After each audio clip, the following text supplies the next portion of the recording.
Hello kindred longevity lifestyle designers, this is Govin here with secretsoflongevity.com.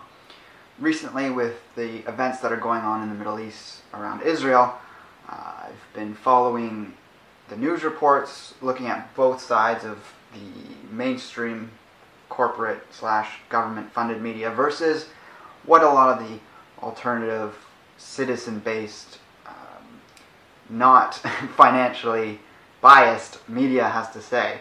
And you see two very large different pictures, and I also see reflected in people's stances on the issue the ideas that come from both of these camps. And there's very little room when you're dealing with people that get most, if not all, their information purely from corporate government-sponsored media. There's no real incentive to have dialogue with them. At least they're not giving us any, because they're intellectually dishonest is what it comes down to. They have a preconceived idea of how things are in the world. They have this sort of statist, bootlicking type mentality, and they refuse to look at the big picture. They try and use small events in isolation from everything that's going on to try and justify their position. And when called out on this, they refuse to examine it further, and they fall into name-calling. I've lost some friends on Facebook over this. One in particular was a longtime friend whom I've never had any kind of conflict with. Knew them in person, and for whatever reason, they delved into this place of extreme hate towards me, and that's probably the motivation for me making this video, is that whenever there's something really controversial such as this, whether it's in gender studies, whether it's in diet, whether it's political, this happens to be a combination of both politics and religion fused together, which probably makes it the most volatile type of topic you can get into any kind of discussion with. And when you're dealing with people directly involved, this one friend of mine actually, they live here in Canada, but they have property in Israel. So I can totally understand the emotionality that comes up in the discussion, but I hold the same standard for everyone, whether they're involved in a topic or whether they're outside of it, just looking in and using the information they have at their disposal. I ask for points to be brought to the table. I ask for abandoning any kind of personal character attacks, which is a logical fallacy. All the different types of logical fallacies fall into character attacks of some type. And I really have no incentive to take the side that I do. I've developed my stance just through reason. It's nothing to do with hating Jewish people. That should be pretty evident. I'm objective on any matter. If you want some of my background, I've lived in Canada all my life. My mother, while she's Anglo-Saxon, when she was in her early 20s, went and lived in Israel for months on end on a kibbutz. So I grew up with understanding, to some degree, the conflict that was going on over there. I understand world history, and yeah, that's just not an excuse to dismiss my stance, to claim that I'm taking side of the Palestinians. I am just as equally, if not more so, critical of militant Islam. And if you followed my work for any time, you've probably seen me get into that on my vlogging channel, which I don't post on at the moment anymore. I made many videos criticizing militant Islam. If I judge things on their level of rationality and adherence to high morality, I'm the most critical of Islam of the three major religions: Judaism, Christianity, and Islam. I'm probably more critical of Islam than Christianity and Judaism combined. When it comes to statism, I'm vehemently opposed to involuntary government. So that's any group that, over a geographic region, enforces their monopoly of force and uses that to push their agenda, which is usually an agenda that helps the corporate elite in that specific geographic region, or it could be helping external corporations. So in Israel, that is one thing that could be going on, which I'd argue is going on when you have, for instance, recently off the shores of Gaza, there was discovered some new gas fields. So I wonder if that has anything to do with the recent push into the Gaza Strip by the Israeli government.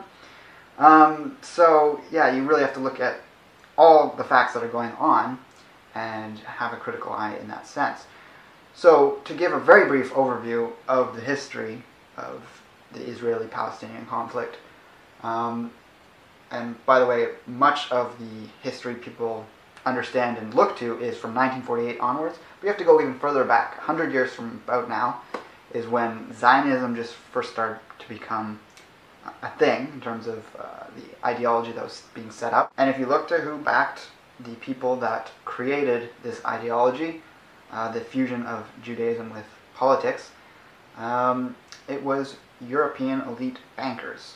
Some of them probably Jewish, but they weren't identifying as Jewish, and some probably not.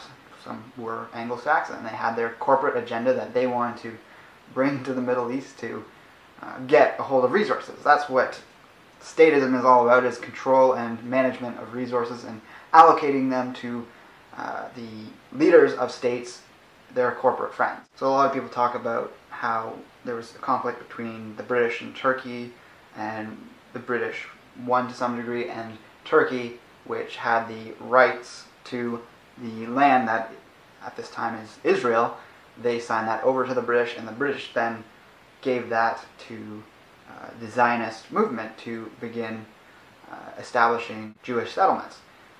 And that would be alright, except for the fact that Turkey wasn't occupying that land that they just signed over. It was the Palestinians. And you can make the argument that, well, if on paper they wrote it over, so they have the right to put whoever they want on that land, and that's the right that the Jewish people have to Israel. However, just because there's some land entitlement doesn't mean it should be given away freely like that. If, say, on the imperialist side of conquest of North America, there was no written land rights that the indigenous Americans had to the land that they were occupying. However, because that wasn't there, the imperialists just thought they could come in and establish and stake a claim in the land. And as you may know, that was a horrific genocide, probably a genocide that rivals any single genocide in written human history. Hundreds of millions of indigenous Americans were wiped out through the U.S., and probably Canada is to some degree a part of that figure. And yeah, it was because they didn't have a legal claim to that land as per the European standard of legal claim, property rights. So the Palestinians absolutely did not have the length of time occupying that land as the indigenous Americans have in North America. However, they were there for quite a long time before this claim was then transferred to the British. And so you have a similar situation of the people who have their livelihoods and homes set up there basically being forced off their land. Now, it wasn't obviously everything all at once. It's been over the last 100 years that there's been this encroachment that really sped up after World War II, when it became much more rapid and the state of Israel was firmly taking place. And that's when Israel got the land from the British, and they were immediately, literally the next day, attacked from 3 sides, and that in and of itself is deplorable. I have no tolerance for violent solutions to these matters.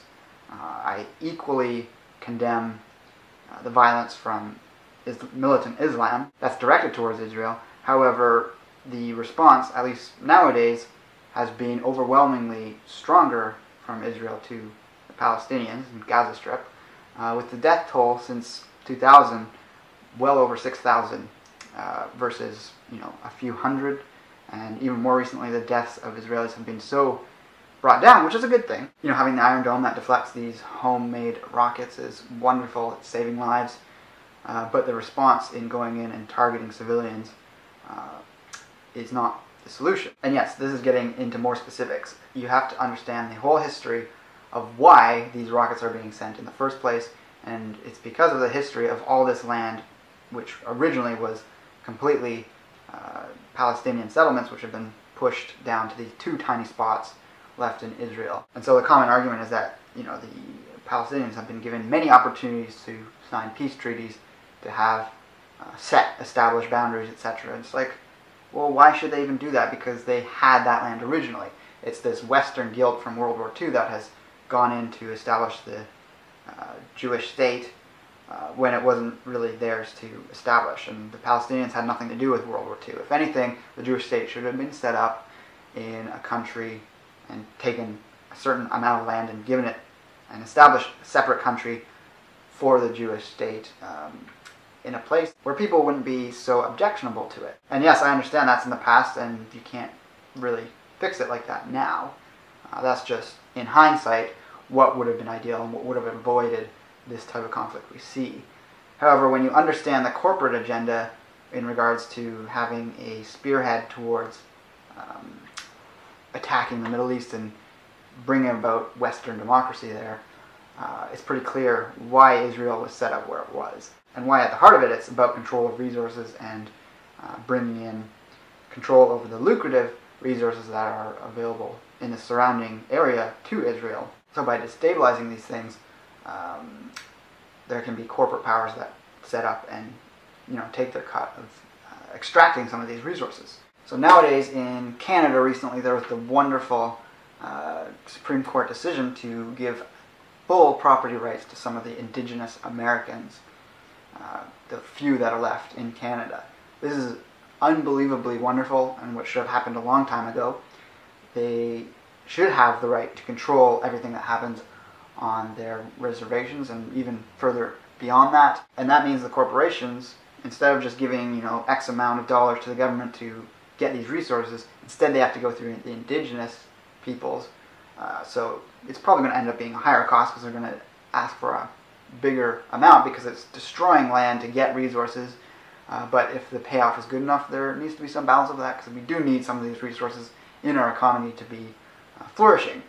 So then there's also the factor that the monetary gains are then given directly to the people. So if you saw my video recently about property rights and water, which was my example, it extends to all types of resources that are on or under the land. If you give control of that property to individual people, you end up with greater benefits to those people as opposed to this anachronistic state. And that truly helps them get out of the situation that they're in terms of the poverty, the struggles, day-to-day living that they experience as a result of the past mistakes imperialist governments enacted upon them. So we can't go back in time and fix all the problems and horrific things we did to indigenous peoples. However, we can give back to them now and allow them to live fully and create the life they want as their own individual communities. Even if we're not granting native populations here their own state, we're giving them tax-free status. They're now allowed to fully control the land that they're on. And that is the best solution at this time because you can't go back to change the past. In the case of Israel, I'd say the solution is to give full property rights to the Palestinians. And they might reject that because it was more recent in history that they had all their land taken away. So there's generations of people that still harbor the anger, the feeling of violation that they've experienced. And that is why the solution to the Israeli-Palestinian conflict is far from over and far from being a simple solution. Like I said, there's the continual attempts at talks that then fall by the wayside. Hamas being I literally agree that it should be called a terrorist state because they're doing this unbelievable amount of violence, but to some degree it's in self-defense. It's like the Americans, when they called terrorism the knocking down of 9/11, without the context of what the American military has been doing throughout the Middle East, the American people just have no concept of why that's even happening. So it must be terrorism in terms of delegitimizing the feelings of the people that are doing these things. So context is everything in the big picture, and essentially terrorism is a code word for blowback. It's complex because you have this multi-generational desire for vengeance and to gain back what has been lost. So that is why the solutions are not simple, even though the history of the conflicts are pretty easy to describe, as you see I've just done, but so few people understand this because there is the propaganda in the media to shape the understanding of the history into this form that allows the current imperialist type paradigm to continue onward. So all I wanted to do with this is inform in this video. I'm not looking to ignite anger and hostility towards me. If you think I've got something wrong, explain it with facts and information and evidence when it's necessary. I won't have any tolerance for attacks because this is such a highly charged topic. I'm sure I'll get some of them. But, you only delegitimize your stance by doing that. You only further the stereotype of intellectual dishonesty among the pro-Zionist mentality. And I'd encourage you to check out a link below to a video on another YouTube channel. And it's a bit of a satire thing. It's definitely not politically correct, so I've warned you there. And it's looking at the idea of multiculturalism, what would happen if it was applied to Israel. And that should give you context for all sorts of geopolitical things that are going on. And essentially, if we had no borders, there would be mixing of people all the time, but there'd also be pockets of people who would stay together because people like like-minded people. We gravitate to people who have shared common interests.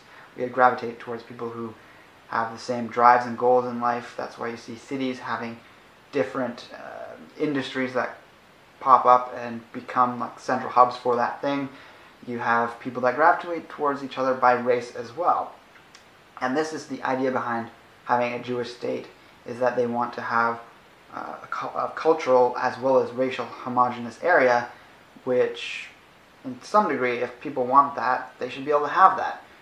But when it's enforced with force of a state, it can become quite awful in the results. And we've seen that throughout history, and in my opinion, that's what's going on in Israel right now. So like I was saying, if there's no borders anywhere, you'd have this mixing effect, but it would only happen insofar that people were wanting that to happen. When you have the forced non-mixing or the forced mixing of anything from social status to races to career interests, you develop problems where people will eventually move against that. So in Israel, you have the extreme of trying to keep a racially homogenous region as is. You even see school segregation between darker colored Jews versus lighter skinned Jews. That exists. You can look that up. Actually, I'll stick a link below for that as well. It's a bit deplorable in terms of what's going on, but people don't want to talk about it because it's politically incorrect to do so. I have no concept of political correctness. I'm going to speak out against what I see as immoral no matter what it is. So there it is. You can take it or leave it. And on the other extreme, when you have forced multiculturalism, you have something such as what's going on throughout Europe, where after the European Union, there's been a lot more open border policies, and when you have very socialistic-based countries which provide a lot of services, which cost a lot of money, when you have people entering the country with very little capital and are going to use those resources to have a better standard of living of what they had back in their old country, over time you develop animosity in the populations that were already there that are basically funding them. That's forced charity, and charity is wonderful, but not when it's forced, especially if a country's economy is faltering, as you see in a lot of European countries. And so you're going to have the blowback effect, and you see it with the rapidly increasing nationalistic type political parties, which I have no tolerance for.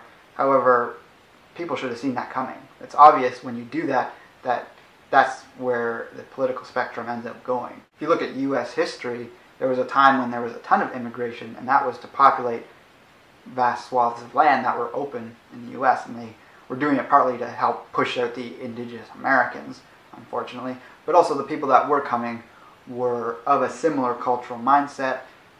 They often didn't speak that drastic of a different language, or they learned English a lot faster. So there was this cultural homogeneity that kept going that people were fine with, but when you get into more different cultures and different languages and drastically different races coming together under one place, if it happens naturally, that's one thing, but when it's forced by the state, it's you end up with conflicts, and that results in problems and instability. And to some degree, you might wonder if that's on purpose to establish greater control by the state over the people. You start having racial tensions, and that calls for a higher police state. you start having economic tensions and disparities that calls for more socialist type paradigms, which then cements in the political party that allowed that in the first place.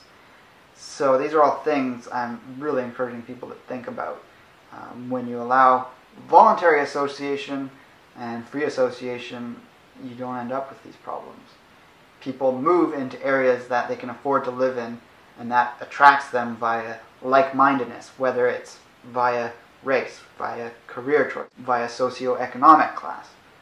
These are things that need to happen on their own without this push of the militarized state.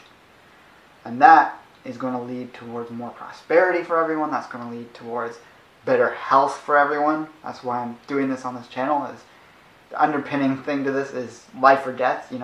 War and state power leads to state death, whether it's via direct conflicts or subverting and oppressing a class of people, whether it's race or socioeconomic, within a geographical chalk outlined by the criminal gang that's got the territory and establishment within that area. So let me know what you think about this video in the comments below. Thank you for watching it all the way to this point if you have, and I'll talk to you next time. Take care and embrace life without limits.